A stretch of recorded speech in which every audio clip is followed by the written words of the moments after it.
16장. 예수님께서 제자들에게 또 말씀하셨습니다. 어떤 부자에게 재산을 관리하는 일꾼이 있었는데 이 일꾼이 재산을 낭비한다는 소문이 돌렸다. 그래서 그를 불러다가 말했다. 내가 자네에 관해 들은 소문이 어찌 된 일인가? 더 이상 자네를 일꾼으로 쓸 수 없으니 자네의 일을 정리해주게. 그러자 그 일꾼은 속으로 생각했다. 주인이 내 일을 빼앗으니 어떻게 해야 하나? 땅을 파자하니 힘이 없고 구걸을 하자니 창피한 노릇이구나.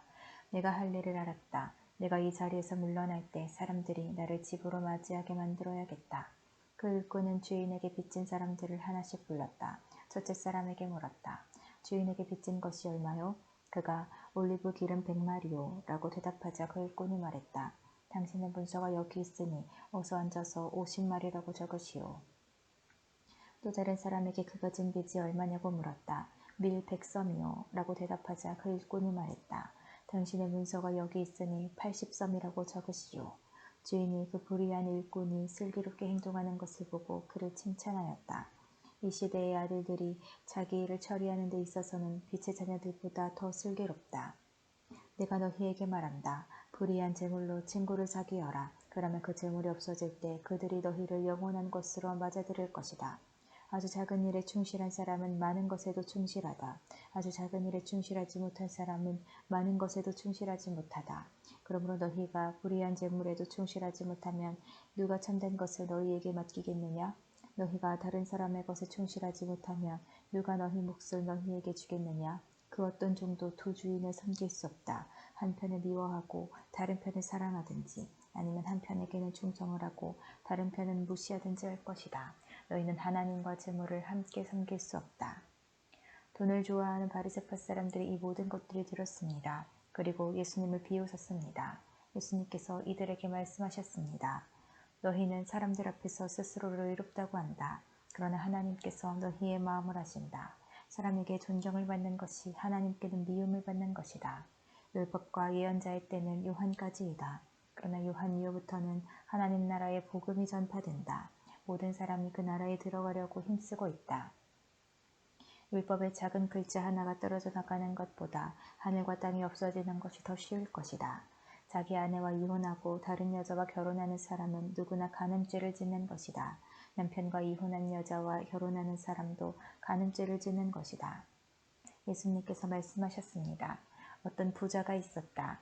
이 사람은 언제나 가장 비싼 옷을 입고 매일 호화스럽게 살았다. 한편 그 집 대문 앞에는 나사로라는 한 가난한 사람이 누워 있었는데 몸에는 부스럼 투성이었다. 그가 부자의 식탁에서 떨어지는 부스러기로 줄인 배를 채우기를 원했다. 심지어 개들이 와서 그의 부스럼을 핥았다. 어느 날 그 거지가 죽어 천사들에게 이끌려 아브라함의 팔에 안겼다. 부자도 죽어 땅에 묻혔다. 부자는 지옥에서 고통 가운데 있다가 눈을 들어보았다. 멀리 아브라함이 보이고 나사로가 그의 품에 안겨있는 것을 보았다. 그가 소리쳐 말했다. 아버지 아브라함이여 제게 자비를 베풀어 주십시오. 제 혀를 적실 수 있도록 나사로의 손가락 끝에 물을 찍어 제게 보내주십시오. 제가 이 불꽃 가운데서 몹시 고통을 당하고 있습니다. 그러나 아브라함은 말했다. 얘야 내가 살아있을 때에 좋은 것을 마음껏 누렸고 나사로는 온갖 나쁜 것을 겪은 것을 기억하여라. 이제 나사로는 여기서 위로를 받고 너는 고통을 받는다. 이뿐 아니라 우리와 너희 사이에는 큰 구렁이 있어서 어느 누구도 너희를 돕기 위해 건너갈 수 없고 아무도 그곳에서 우리에게로 건너올 수 없다. 부자가 말했다. 그러면 제발 부탁입니다. 아버지 나사로를 내 집안에 보내주십시오. 제게 형제가 5명이 있는데 나사로가 가서 증언하여서 그들이 고통받는 곳에 오지 않게 해주십시오. 아브라함이 대답했다. 그들에게는 모세와 예언자들이 있다. 그들은 그 소리를 들어야 한다. 부자가 말했다. 그렇지 않습니다. 아버지 아브라함이여 누군가 죽었다가 살아나 그들에게로 가면 그들이 회개할 것입니다. 아브라함이 그에게 대답했다. 만일 그들이 모세와 예언자들의 말을 듣지 않는다면 죽은 사람이 다시 일어나도 그들은 믿지 않을 것이다. 17장. 예수님께서 제자들에게 말씀하셨습니다. 죄짓게 하는 일이 없을 수는 없다. 그러나 죄짓게 하는 사람에게는 화가 있다. 어린아이 하나라도 죄짓게 하면 차라리 자기 목에 연자 맷돌을 들고 바다에 빠지는 것이 더 나을 것이다. 너희는 조심하여라. 만약 네 형제가 죄를 짓거든 책망하여라. 그러나 회개하거든 용서하여라. 만약 네 형제가 하루에 7번이라도 네게 죄를 짓고 그때마다 돌아와서 잘못했다고 빌면 용서해 주어라. 사도들이 주님께 말했습니다. 우리의 믿음을 더하여 주십시오. 주님께서 말씀하셨습니다. 만일 너희에게 겨자씨만한 믿음이 있으면 이 뽕나무더러 뿌리째 뽑혀 바다에 심겨라 해도 그것이 네 말에 순종할 것이다. 너희 가운데 밭을 갈거나 양을 치는 일을 맡은 종이 있는데 그가 밭에서 돌아오면 어서 이리 와서 앉아 먹어라 하고 말할 사람이 누가 있겠느냐? 오히려 종에게 너는 내가 먹을 것을 준비하고 내가 먹고 마시는 동안 허리를 동이고 시중되다가 그 후에 먹고 마시라 하지 않겠느냐? 시키는 대로 했다고 해서 주인이 종에게 고맙다고 하겠느냐? 이와 같이 너희도 명령받은 것을 다 행하고 나서 우리는 가치 없는 종입니다. 우리는 그저 해야 할 일을 했을 뿐입니다. 라고 말해야 할 것이다. 예수님께서 예루살렘으로 가시는 길에 사마리아와 갈릴리 사이를 지나시게 되었습니다. 예수님께서 어떤 마을에 들어가시다가 10사람의 문둥병 환자를 만났습니다. 그들은 멀리 서서 목소리를 높였습니다. 예수 선생님, 우리에게 자비를 베풀어 주십시오. 예수님께서 그들을 보시고 제사장에게 가서 너희 몸을 보여라 하고 말씀하셨습니다. 그들은 가는 도중에 몸이 깨끗하게 되었습니다.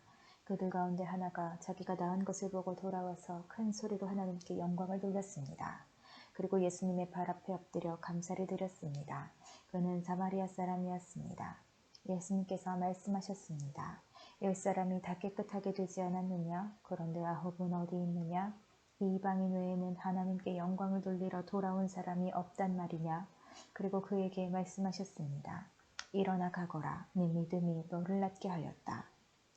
바리새파 사람들이 하나님 나라가 언제 오는지에 대하여 물으니 예수님께서 대답하셨습니다.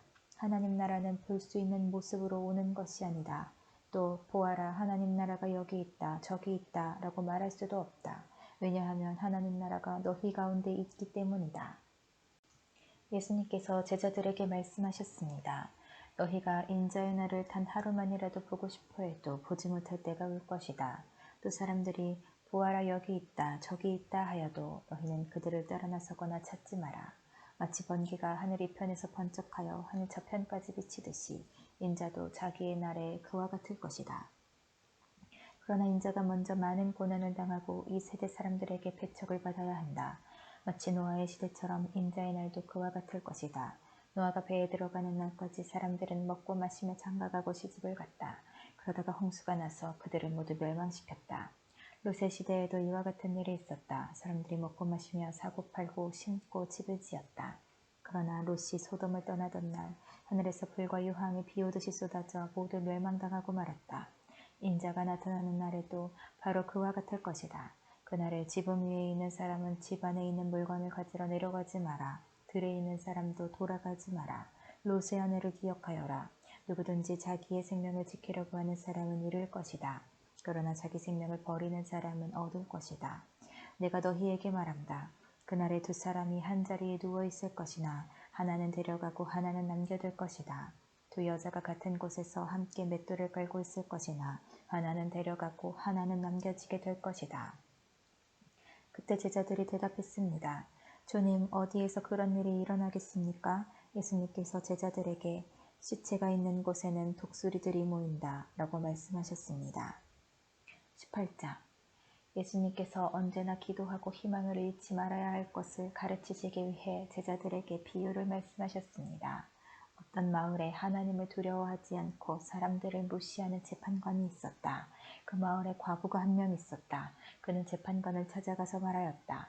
내 원수를 갚아주십시오. 그 재판관은 한동안 그의 간청을 들어주려고 하지 않았다. 그러나 얼마 후에 속으로 중얼거렸다. 내가 하나님을 두려워하지 않고 사람을 무시하지만 이 과부가 나를 귀찮게 하니 그의 간청을 들어주어야겠다. 그렇지 않으면 계속 와서 나를 괴롭힐 것이다. 주께서 말씀하셨습니다. 이 불의한 재판관이 말한 것을 들으라. 하나님께서 밤낮 부르짖는 하나님의 선택된 백성들의 간청을 듣지 않으시고 오랫동안 미루시겠느냐? 내가 너희에게 말한다. 하나님께서 속히 그의 백성들에게 정의를 베푸실 것이다. 그러나 인자가 올 때 이 세상에서 이 믿음을 발견할 수 있겠느냐? 자기가 의롭다고 생각하고 다른 사람을 멸시하는 사람들에게 예수님께서 이런 비유를 말씀하셨습니다. 두 사람이 기도하려고 성전에 올라갔는데 하나는 바리새파 사람이고 하나는 세리였다. 바리새파 사람이 서서 이렇게 기도하였다. 하나님, 저는 다른 사람, 즉 사기꾼, 죄인, 간음을 행하는 자와 같지 않고 이 세리와 같지 않은 것에 감사를 드립니다. 저는 일주일에 2번씩 금식하며 모든 수입의 11조를 바칩니다. 한편 세리는 멀리 서서 감히 눈을 들어 하늘을 보지도 못하고 다만 가슴을 치며 말했다. 하나님, 이 죄인을 불쌍히 여겨주십시오. 내가 너희에게 말한다. 이 사람이 저 바리새파 사람보다 의롭다는 인정을 받고 집으로 돌아갔다. 누구든지 자기를 높이는 사람은 낮아지고 자기를 낮추는 사람은 높아질 것이다. 사람들이 예수님께서 만져주시기를 원하여 어린아이들을 데리고 왔습니다. 제자들이 이를 보고 그들을 꾸짖었습니다. 그러나 예수님께서 그들을 부르시고 말씀하셨습니다. 어린아이들이 내게로 오는 것을 막지 마라. 하나님 나라는 이런 어린아이들의 것이다. 내가 진정으로 너희에게 말한다. 어린아이와 같이 하나님 나라를 받아들이지 않는 사람은 하나님 나라에 들어갈 수 없다. 어떤 지도자가 예수님께 선한 선생님, 영생을 얻으려면 무엇을 해야 합니까? 라고 물었습니다. 예수님께서 대답하셨습니다. 왜 나를 선하다고 하느냐? 선한 분은 오직 하나님 한 분뿐이시다. 너는 계명들을 알고 있다. 간음하지 마라, 살인하지 마라, 도둑질하지 마라, 거짓 증언하지 마라, 네 아버지와 어머니를 공경하여라. 그가 대답했습니다. 이 모든 것을 저는 어려서부터 다 지켜왔습니다. 예수님께서 이 말을 들으시고 그에게 말씀하셨습니다. 내게 아직도 부족한 것이 하나 있다. 내 재산을 다 팔아 가난한 사람들에게 나누어 주어라. 그러면 하늘에서 보화를 얻을 것이다. 그리고 와서 나를 따르라. 이 말씀을 듣고 그는 몹시 근심하였습니다. 왜냐하면 그는 큰 부자였기 때문입니다. 예수님께서 그를 보시며 말씀하셨습니다. 부자가 하나님 나라에 들어가는 것이 참으로 어렵다. 부자가 하나님 나라에 들어가는 것보다 낙타가 바늘구멍으로 지나가는 것이 더 쉽다. 사람들이 이 말씀을 듣고 말했습니다. 그렇다면 누가 구원받을 수 있겠습니까? 예수님께서 말씀하셨습니다. 사람으로는 할 수 없는 것을 하나님께서는 하실 수 있다. 그때 베드로가 말했습니다. 우리는 모든 것을 버리고 주님을 따랐습니다. 예수님께서 제자들에게 말씀하셨습니다. 내가 진정으로 너희에게 말한다. 하나님 나라를 위해 집이나 아내나 형제나 부모나 자녀를 버린 사람은 이 세상에서 여러 배로 받을 것이요 또한 오는 세상에서 영생을 얻을 것이다. 예수님께서 12제자를 따로 부르시고 말씀하셨습니다. 보아라, 우리는 예루살렘으로 올라간다. 인자에 대하여 예언자들이 기록한 모든 일이 이루어질 것이다. 인자가 이방인들에게 넘겨져 조롱을 당하고 모욕을 당하며 침뱉음을 당할 것이다. 그리고 이방인들이 인자를 채찍질한 후 죽일 것이다. 그러나 3일 만에 다시 살아날 것이다. 그러나 제자들은 이 말씀을 하나도 이해하지 못하였습니다. 이 말씀의 뜻이 감추어져 있어서 제자들은 예수님이 하시는 말씀을 이해하지 못하였습니다. 예수님께서 여리고에 가까이 가셨을 때였습니다. 어떤 보지 못하는 사람이 길가에 앉아 구걸하고 있었습니다. 많은 사람들이 지나가는 소리를 듣고 그가 무슨 일인지 물었습니다. 사람들이 나사렛 예수님이 지나가신다고 말해주었습니다. 그러자 그는 큰 소리로 외쳤습니다. 다윗의 자손 예수님, 제게 자비를 베풀어 주십시오. 앞서가던 사람들이 그를 엄히 꾸짖으며 조용히 하라고 했습니다. 그러나 그는 더욱 큰 소리로 외쳤습니다. 다윗의 자손이여, 제게 자비를 베풀어 주십시오. 예수님께서 걸음을 멈추시고 그를 데려오라고 명하셨습니다. 그가 가까이 왔을 때 예수님께서 물으셨습니다. 무엇을 해주기를 원하느냐? 그러자 그가 대답하였습니다. 주님, 다시 보기를 원합니다. 예수님께서 그에게 말씀하셨습니다. 눈을 떠보아라. 내 믿음이 너를 낫게 하였다. 그 즉시 그가 눈을 뜨고 예수님을 따르며 하나님께 영광을 돌렸습니다. 모든 사람들이 이것을 보고 하나님께 찬양을 드렸습니다. 19장. 예수님께서 여리고에 들어가 거리를 지나시는 중이었습니다. 여리고에는 삭개오라는 사람이 있었습니다. 그는 세리장이었고 부자였습니다. 삭개오는 예수님이 어떤 분인지 보려고 하였으나 사람들 때문에 볼 수 없었습니다. 그는 키가 작았던 것입니다. 그는 예수님을 보려고 앞서 달려가서 뽕나무에 올라갔습니다. 왜냐하면 예수님께서 그 길을 지나실 것이었기 때문입니다. 예수님께서 그곳에 이르러 위를 쳐다보시고 삭개오에게 말씀하셨습니다. 삭개오야, 어서 내려오너라. 오늘 내가 네 집에서 묵어야 하겠다. 삭개오가 빨리 내려와 예수님을 기쁘게 맞이했습니다. 사람들은 이것을 보고 모두 수근거렸습니다. 저 사람이 죄인의 집에 묵으려고 들어갔다. 삭개오가 서서 주님께 말씀드렸습니다. 주님, 제 재산의 절반을 가난한 사람들에게 주겠습니다. 그리고 제가 남의 것을 속여 얻은 것이 있으면 4배로 갚겠습니다. 예수님께서 삭개오에게 말씀하셨습니다. 오늘 이 집에 구원이 찾아왔다. 이 사람도 아브라함의 자손이다. 인자는 잃어버린 사람을 찾아 구원하러 왔다.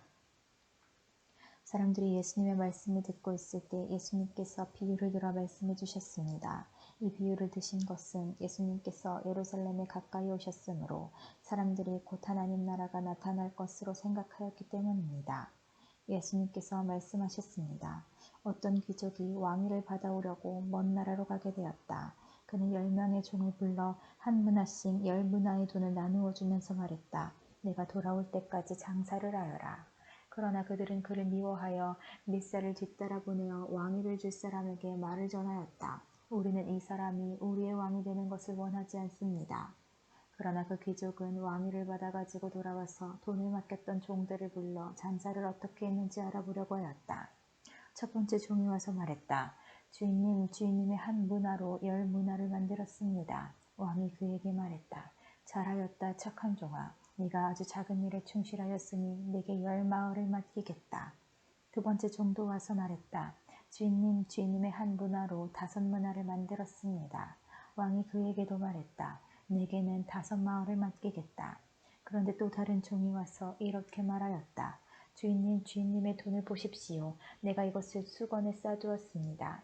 주인님은 엄하신 분이라 제가 주인님을 두려워하여 그렇게 했습니다. 주인님은 맡기지 않은 것을 가져가고 심지도 않은 것을 걷어들이십니다. 그러자 주인이 그에게 말하였다. 이 악한 종아, 네가 한 말로 너를 판단하겠다. 너는 내가 맡기지 않은 것을 가져가고 심지도 않은 것을 걷어들이는 엄한 사람으로 알았느냐? 그렇다면 왜 내 돈을 은행에 맡기어 내가 돌아왔을 때 이자와 원금을 받게 하지 않았느냐? 그리고서 주인은 곁에 선 사람들에게 말했다. 저에게 있는 문화를 빼앗아 10문화 가진 사람에게 주어라. 그러자 사람들이 말했다. 주인님, 그에게는 이미 10문화가 있습니다. 내가 너희에게 말한다. 있는 사람은 더 받을 것이고 없는 사람은 있는 것마저 빼앗길 것이다. 내가 왕이 되는 것을 원치 않던 내 원수들을 끌어다가 내 앞에서 죽여라. 예수님께서 이 말씀을 하시고 앞장서서 예루살렘을 향해 올라가셨습니다. 올리브산 근처에 있는 벳바게와 베다니에 이르렀을 때였습니다. 예수님께서 2 제자를 보내셨습니다. 그리고 말씀하셨습니다. 맞은편 마을로 가거라. 그곳에 들어가면 아무도 타보지 않은 나귀 새끼 한 마리가 매여 있는 것을 볼 것이다. 그것을 풀어 이리 끌고 오너라. 만일 누가 왜 나귀를 푸시오 하고 묻거든 주님께서 필요하시답니다 라고 말하여라. 보냄을 받은 제자들이 가보니 예수님께서 말씀하신 대로 나귀 새끼를 발견했습니다. 그들이 나귀 새끼를 풀자 주인이 그들에게 물었습니다. 왜 나귀 새끼를 푸시오? 제자들이 대답했습니다. 주님께서 필요하시답니다. 제자들이 나귀를 예수님께 끌고 와서 자기들의 겉옷을 벗어 나귀의 등에 펴고 예수님을 태웠습니다. 예수님께서 가실 때에 사람들이 겉옷을 벗어 길에 펼쳤습니다. 예수님께서 올리브산 비탈길 가까이 오셨을 때 모든 제자들이 기뻐하며 큰 소리로 하나님을 찬양하였습니다. 그것은 이들이 여러 가지 기적을 목격했기 때문입니다. 주님의 이름으로 오시는 왕에게 복이 있다. 하늘에는 평화, 가장 높은 곳에는 영광. 그러자 사람들 사이에 있던 몇몇 바리새파 사람들이 예수님께 말했습니다. 선생님, 제자들을 꾸짖으십시오. 예수님께서 대답하셨습니다. 내가 너희에게 말한다. 이 사람들이 잠잠하면 돌들이 소리를 지를 것이다. 예수님께서 예루살렘에 가까이 오셔서 그 도시를 바라보시고 눈물을 흘리셨습니다. 그리고 말씀하셨습니다. 오늘 내가 평화의 길을 알았더라면 좋았을 텐데 그러나 지금은 이것이 너에게 감춰져 있다. 네 원수들이 너를 향해 흙덩이를 쌓고 너를 애워싸고 사방으로 포위할 때가 올 것이다. 그리고 너를 짓밟고 너와 함께한 내 자녀들도 짓밟을 것이다. 또한 돌 위에 다른 돌 하나라도 남지 않게 할 것이다. 이는 하나님께서 찾아온 때를 네가 깨닫지 못했기 때문이다. 예수님께서 성전에 들어가 장사하는 사람들을 내쫓기 시작하셨습니다. 그리고 그들에게 말씀하셨습니다. 내 집은 기도하는 집이다 라고 성경에 쓰여 있는데 너희는 이 집을 강도의 소굴로 만들었다. 예수님께서 날마다 성전에서 가르치셨습니다. 그러자 대제사장들과 율법학자들 그리고 백성의 지도자들이 예수님을 죽이려고 하였습니다. 그러나 모든 백성들이 예수님의 말씀을 열심히 듣고 있었으므로 예수님을 죽일 방법을 찾을 수 없었습니다. 20장 예수님께서 성전에서 사람들을 가르치시며 복음을 전하고 계셨습니다. 그때 대제사장들과 율법학자들이 장로들과 함께 예수님께 왔습니다. 그리고 예수님께 말하였습니다. 당신이 무슨 권한으로 이런 일을 하는지 우리에게 말해주시오. 누가 이런 권한을 당신에게 주었소? 예수님께서 그들에게 대답하셨습니다. 나도 한 가지 물어보겠다. 내게 말하여라. 요한의 세례가 하늘로부터 왔느냐 아니면 사람에게서 왔느냐? 그들이 서로 의논하여 말했습니다.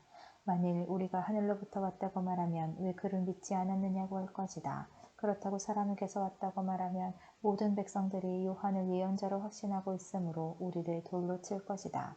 그래서 그들은 어디서 왔는지 모르겠다고 대답하였습니다. 예수님께서 그들에게 나도 무슨 권한으로 이런 일을 하는지 말하지 않겠다 하고 말씀하셨습니다. 예수님께서 사람들에게 이런 비유를 말씀하셨습니다. 어떤 사람이 포도원을 만들어 농부들에게 세를 주고 오랫동안 여행을 갔다.